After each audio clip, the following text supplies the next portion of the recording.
بابو حضور کہتے ہیں، پوری جماعت ان کو بابو حضور کہتے ہیں، اور یہ پیغام سرمدی لے لینا اور سینہ چوڑا کر کے اور فخر کے ساتھ کہنا کہ ہمارا پیر مرشد بابو بھی ہے اور ہمارا پیر مرشد حضور بھی ہے۔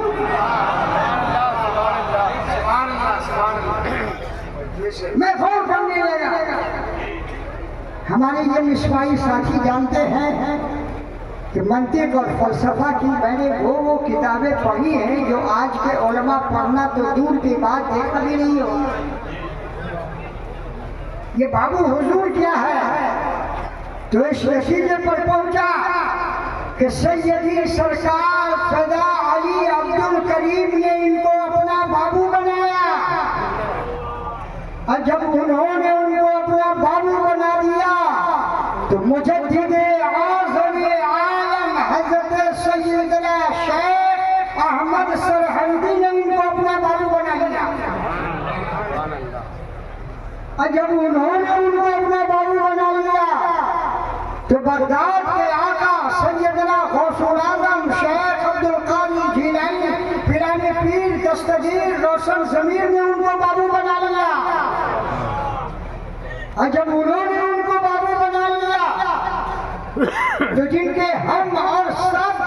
سارے ہندوستانی، پاکستانی، بنگلہ دیشی، نیپالی، سری لنکا کے رہنے والے اہل اسلام جن کی روحانی اولاد ہے سیدنا خواجہ غریب نواز رضی اللہ تعالیٰ عنہ نے ان کو بابو بنا لیا، اور جب انہوں نے ان کو بابو بنا لیا تو سلسلے نقشبندیہ کے تمام مشائخ نے ان کو بابو بنا لیا،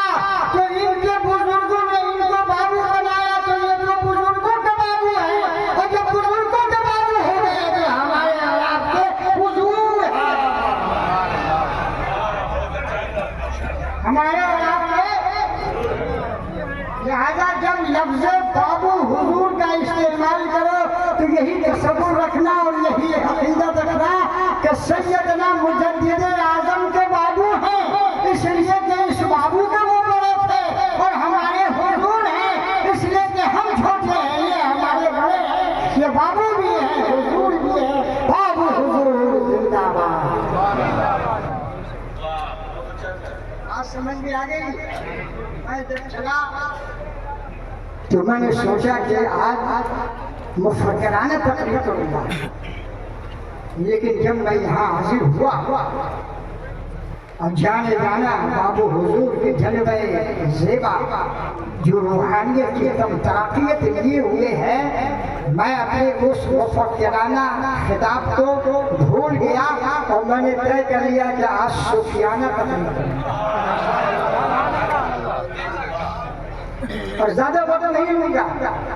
سرکار نے جتنا وقت دیا ہے اسی وقت میں میں اپنے مضمون کو مکمل کر دوں گا۔ اب آپ درود شریف پڑھیے اور میری بات سنیے۔ اللہم صلی علی سیدنا و مولانا محمد مادن الجود والکرم منبع العلم والحکم وعلی آلہ واصحابہ اجمعین، اور آج آپ ایک بات سن لیجیے، حضرت سیدنا کا زبردست روحانی نسبت اور سلسلے کا تعلق سلسلے نقشبندیہ سے ہے۔ دہلی میں ایک بہت بڑی خانقاہ ہے، خانقاہ خیریہ، جس کے صاحب شہزادہ میری ملاقات تھی حضرت علامہ زید ابو الحسن فاروقی۔ انہوں نے حضرت مجدد اسلام کے اوپر تقریباً 1000 صفحے کی کتاب لکھی ہے، اور وہ کتاب میرے پاس موجود ہے۔ تو ان کے مریدوں کو اور ان کے چاہنے والوں کو جب کسی ایسے خطیب کی ضرورت ہوتی کہ جو حضرت شیخ حضرت مجدد کے اوپر خطاب کریں تو آپ کی دعا سے دلی اور دلی کے مضافات میں مجھے بلایا جاتا ہے۔ سنو، آپ کے روحانی جد اعلیٰ حضرت سیدنا شیخ احمد سرہندی فاروقی مجددی کی ذات کون سی ہے؟ نائب مفتی اعظم ہند حضرت علامہ مفتی شریف الحق صاحب امجدی فرمایا کرتے تھے کہ ہندوستان کے مسلمانوں کے اوپر سب سے بڑا احسان عظیم جس ذات کا ہے وہ حضرت سیدنا مجدد علیہ السلام۔ سبحان اللہ سبحان اللہ۔ اگر سیدنا مجدد الفسانی نہیں ہوتے جو جس تعداد میں ہم یہاں مسلمان نظر آتے ہیں ہم مسلمان نہیں ہوتے۔ جو تحریک چلائی تھی اکبر نے دھیرے دھیرے اس تحریک کے زمرے میں اس کا مشن تھا کہ ایک ایسا دین بناؤ نہ مکمل طور پر اسلام رہے نہ مکمل طور پر ہندو رہے، ملی جلی سرکار ہو۔ تو اس کے مقابلے میں بادشاہ وقت کے مقابلے میں اگر کوئی سینہ سفر ہو کر اسلام کی حفاظت کے لیے، اسلام کی سربلندی کے لیے، ایمان اور عقیدے کے تحفظ کے لیے، سلسلے کے وقار کو قائم و دائم رکھنے کے لیے دہلی کی سرزمین پر اگر کوئی ذات رونما ہوئی تو سرحد کی سرزمین سے حضرت سیدنا شیخ مجدد علیہ السلام۔ اور یہ بھی فرمایا کرتے تھے، سنیے غور سے، ہر بات ہر جگہ ہمیشہ نہیں ملے گی، یہ بھی فرمایا کرتے تھے کہ حضرت مجدد اسلام کا ہندوستان کے مسلمانوں پر یہ ہے کہ انہوں نے یہاں کے مسلمانوں کو بحیثیت مسلمان زندہ رکھا۔ الحمدللہ دو پیازا جن کو لوگ لطیفے کے طور پر بیان کرتے ہیں وہ بڑے جید عالم تھے، اتنے بڑے جید عالم تھے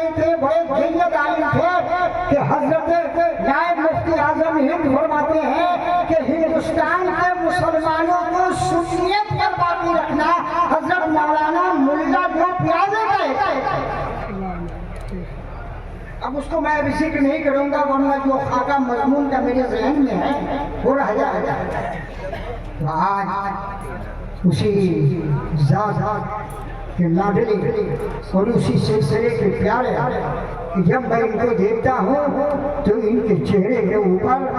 مشاعر کی محبت اور حقیقت کا چاک کھل ہوا دیکھتا ہوں۔ اور اس تعلق سے بھی میں کچھ باتیں تصوف کی روشنی میں کروں گا، ضرور یہ پڑھیے۔ اللہم صلی علی سیدنا و مولانا محمد معدن الجود والکرم منبع العلم والحکم وعلی آلہ واصحابہ اجمعین۔ میری اگر تقریر طویل بھی ہو جائے گی تو آپ نہیں بھاگو گے، میں نہیں کہوں گا کہ رکو، آپ بھاگو گے نہیں، میں اپنی تقریر کی بندش ہی ایسی کروں گا کہ آپ بھاگو گے نہیں۔ اب آپ توجہ کے ساتھ سنیں اور چہرہ آپ کے سامنے حضرت بابو حضور کا اور کان میری طرف، چہرہ آپ کا بابو حضور کی طرف اور کان آپ کا اور آنکھ آپ کی میری طرف۔ اور جتنا زیادہ پیر مرشد کو دیکھو گے، تصوف کا مسئلہ ہے، روحانیت کا مسئلہ ہے، جتنا زیادہ اپنے پیر مرشد سے آمنا سامنا ہوگا، ان کے چہرے کو دیکھو گے، اتنے ہی اس سلسلے کا فیض آپ کو ملے گا۔ اور یہی فلسفہ ہے تصور شیخ کا یہی مطلب ہے کہ جب کوئی مرید ہوتا ہے تو پیر مرشد کہتے ہیں کہ اگر تمہیں کوئی پریشانی لاحق ہو تو اپنے سر کو جھکا لینا اور اپنے گود میں سر رکھنا اور تصور کرنا اپنے پیر مرشد کے شیخ کا۔ اور جب تم ان کے چہرے مبارکہ کا تصور کرو گے تو وہ تصور تمہیں اپنے پیر مرشد تک لے جائے گا، وہ ان کے پیر مرشد تک لے جائے گا، وہ اپنے پیر مرشد تک لے جائے گا، وہ اپنے پیر مرشد تک لے جائے گا۔ اور یہ تصور شیخ کرتے کرتے روحانیت کی تمہارے اوپر ایسی بارش ہوگی کہ جب کوئی مسئلہ پیش آئے گا تصور شیخ کرو گے تو تمہارا سارا مسئلہ حل ہو جائے گا۔ یہ پیرا مریدی کا یہ اہم باب اور ایک اہم مسئلہ۔ تصور کرو اپنے پیر مرشد کا، نظر جماؤ پیر مرشد کے چہرے کعبہ پہ اور کان میری طرف لگاؤ اور میری تقریر سنو جو آج میں آپ کے سامنے صوفیانہ تقریر کرنے جا رہا ہوں۔ اللہم صلی علی سیدنا و مولانا محمد معدن الجود والکرم منبع العلم والحکم وعلی آلہ واصحابہ اجمعین۔ میں نے قرآن کا مطالعہ کیا، حدیث کا مطالعہ کیا، فقہ و کلام کا مطالعہ کیا، مشائخ کی جوتیاں اٹھائیں، اساتذہ کہ جوتے کو سر پر رکھا، درسگاہ میں حاضر ہوا، محفلوں میں شریک ہوا، مجمع میں گیا، ایک سے ایک بزرگ کی زیارت سے اپنے کو مشرف کیا، لیکن عبد المنان کلیمی اس کی نظر اور اس کی معلومات اس پہلو پر پہنچ گئی کہ مسلمان کو بحیثیت مسلمان، مومن کو بحیثیت مومن، شیر اور صرف 4 جگہوں سے محبت کرنا ہے۔ آپ نے اپنی انگلیوں کو نکالیے اور 4 کا نشانہ لگائیے، کئی جگہوں سے محبت کرنا ہے، ذرا انگلیوں کو نکالیے، ایسے بتائیے مجھے تاکہ میں سمجھوں کہ جو میں سمجھا رہا ہوں آپ سمجھ بھی رہے ہیں۔ کئی جگہوں سے محبت کرنا ہے، زور سے بولو، کئی جگہوں سے محبت کرنا ہے۔ ادھر سے بھی علماء آ جائیں گے اعتراض کرنے کے لیے، ادھر سے بھی اعتراض کریں گے کہ 4 ہی جگہوں سے محبت کرنا ہے۔ ہاں میرا دعویٰ ہے، میرا چیلنج ہے، قرآن کا مطالعہ بتا رہا ہے، حدیث کا عرفان بتا رہا ہے، مشائخ کا تصوف بتا رہا ہے، عارفین کی معرفت بتا رہی ہے کہ مسلمان کو صرف 4 جگہوں سے محبت کرنا ہے۔ اب اسی کو مجھے آپ یہ بتائیے کہ جب تک کہ 4 میں بتا نہیں دوں گا، تفصیل کے ساتھ بتاؤں یا اختصار کے ساتھ، اس وقت تک آپ جانیں گے خود ہی نہیں جانیں گے۔ مسلمان کو بحیثیت مسلمان، مومن کو بحیثیت مومن، صرف اور صرف 4 جگہوں سے محبت کرنا ہے۔ پہلی جگہ کون سی؟ پہلی جگہ وہ ہے جس کو بیت اللہ کہتے ہیں، جس کو خانہ خدا کہتے ہیں، جس کو اللہ کا گھر کہتے ہیں، جس کو مسجد کہتے ہیں۔ یہ وہ پہلی جگہ ہے جس سے ہم کو محبت کرنا ہے۔ میں نے خانہ خدا سے سوال کیا، اللہ کے گھر سے پوچھا، مسجد سے پوچھا کہ اے خانہ خدا ہم تم سے کیوں محبت کریں، کیا اس میں راز ہے؟ تو مسجد کے در و دیوار سے، خانہ خدا کے در و دیوار سے آواز آتی ہے کہ تمہارے سماج اور تمہارے معاشرے میں ایک سے ایک وزیر، منسٹر، بادشاہ، نواب، VIP، مجسٹریٹ، کلکٹر، SP، بڑے لوگ، سیاسی لوگ آئے، تم ان کی محفل میں گئے کہ ہم چلے ان کی محفل میں مہمان بن جائیں، لیکن لوگوں نے تم کو دھتکار کر بھگا دیا۔ لیکن یہ سوال کرنے والے سائل سنو، خانہ خدا وہ ہے، اللہ کا گھر وہ ہے، جو مسجد وہ ہے کہ جہاں کوئی غریب یتیم مسکین کسی نواب اور بادشاہ کا مہمان نہیں بنا ہو، لیکن جب اس مسجد میں آ جاتا ہے تو وہ کسی کا مہمان بنے نہ بنے، خود خالق کائنات کا مہمان بن جاتا ہے۔ خالق کائنات کا مہمان ہوتا ہے، اور اس کے مہمان بننے میں اور اس کے مہمان بننے میں آسمان زمین کا فرق۔ جب اس کے یہاں جا کر مہمان بنتا ہے تو جب VIP چلا گیا اس کو کوئی پوچھتا نہیں ہے، کوئی دیکھتا نہیں ہے کہاں گیا، کیسے آیا، لیکن جو اللہ کے گھر میں آ کر اللہ کا مہمان بن جاتا ہے تو جب اس گھر میں آنے کا ارادہ کر کے چلتا ہے اسی وقت سے فرشتے مقرر کر دیے جاتے ہیں کہ اس کے نام اعمال میں ثواب لکھیں، اور جب چاہتا تو خانہ خدا میں موجود رہے گا اور یہاں سے اس پر گھر نہیں چلا جائے گا۔ اللہ تعالیٰ کا مہمان ہے، اللہ اس کے نام اعمال میں اجر و ثواب دے گا۔ اور جب ہم نے اللہ کا گھر کہہ دیا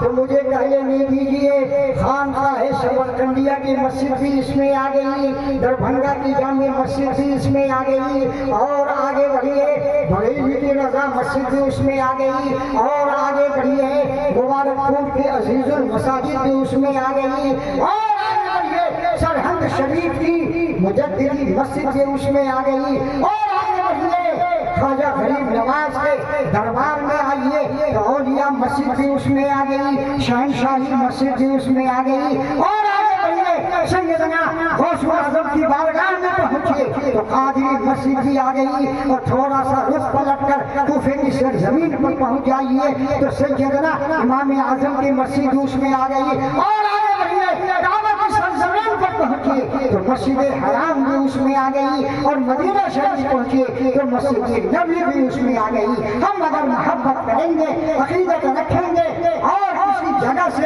پیار کریں گے تو وہ کوئی اور بھی نہیں ہوگا، وہ اللہ کا گھر ہوگا جس کو بیت اللہ کہتے ہیں، بیت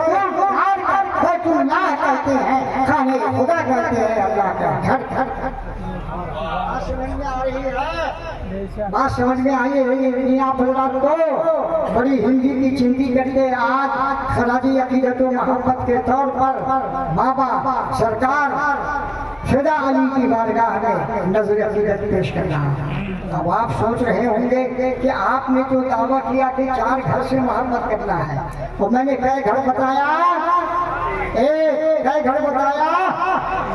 آئیے میں آپ کو بتاؤں، ہمارے یہ علماء، ہمارے یہ مشائخ، ہمارے یہ مفتی، ہمارے یہ اساتذہ اپنے بچوں کو درس دیتے ہیں، آپ کو بھی درس دیتے ہیں کہ ایک ہوتا ہے اللہ کا گھر اور دوسرا ہوتا ہے رسول اللہ کا گھر۔ آپ کہیں بھی رہیں، اپنے بچوں کے قرآن کی تعلیم کے لیے چھوٹا سا مکتب بناتے ہیں، اور جب وہ مکتب ترقی کرتا ہے تو وہ مدرسہ بن جاتا ہے جہاں دینیات کی تعلیم ہوتی ہے، اور جب وہ ترقی کر جاتا ہے تو وہ دارالعلوم ہو جاتا ہے جہاں عالم و فاضل کا درس دیا جاتا ہے، اور جب وہ ترقی کر جاتا ہے اور دارالعلوم سمرقندیہ بن جاتا ہے تو اب وہاں مفتی اور شیخ الحدیث کا درس دیا جاتا ہے۔ آپ نے کبھی پوچھا کہ اے مکتب تیرا مقام اور مرتبہ کیا ہے؟ اے مدرسہ تیرا مقام اور مرتبہ کیا ہے؟ اے دارالعلوم تیرا مقام اور مرتبہ کیا ہے؟ اے جامعہ تیرا مقام اور مرتبہ کیا ہے؟ تو مکتب کے در و دیوار سے آواز آئے گی، مدرسہ کے در و دیوار سے آواز آئے گی، دارالعلوم کے در و دیوار سے آواز آئے گی، جامعہ کے در و دیوار سے آواز آئے گی۔ کیا تمہیں معلوم نہیں ہے کہ مکتب وہ جگہ ہے، مدرسہ وہ جگہ ہے، دارالعلوم وہ جگہ ہے، جامعہ وہ جگہ ہے جس کو ہمارے اور آپ کے آقا و مولا آفتاب رسالت احمد مصطفیٰ محمد مصطفیٰ صلی اللہ علیہ وسلم نے اپنا گھر پر جو یہاں آتا ہے وہ کسی کا مہمان بنے یا نہ بنے، لیکن وہ خود رسول کائنات کا مہمان۔ یہاں کے بچوں کی جو خدمت کرتا ہے وہ کسی اور کی خدمت نہیں کرتا، وہ مہمان رسول کی خدمت کرتا ہے، وہ کسی اور کو دلجوئی نہیں کرتا، وہ قائد عالم محمد رسول اللہ صلی اللہ علیہ وسلم کے مہمانوں کی دلجوئی کر رہا ہے، اور ان کے مہمانوں کے دلجوئی کا عالم یہ ہے کہ اگر میں اس تعلق سے حدیثیں سناؤں تو موضوع طویل ہو جائے گی، ضرور سے پڑھیے تو میں 2-3 حدیثیں آپ کے سامنے پیش کر رہا ہوں۔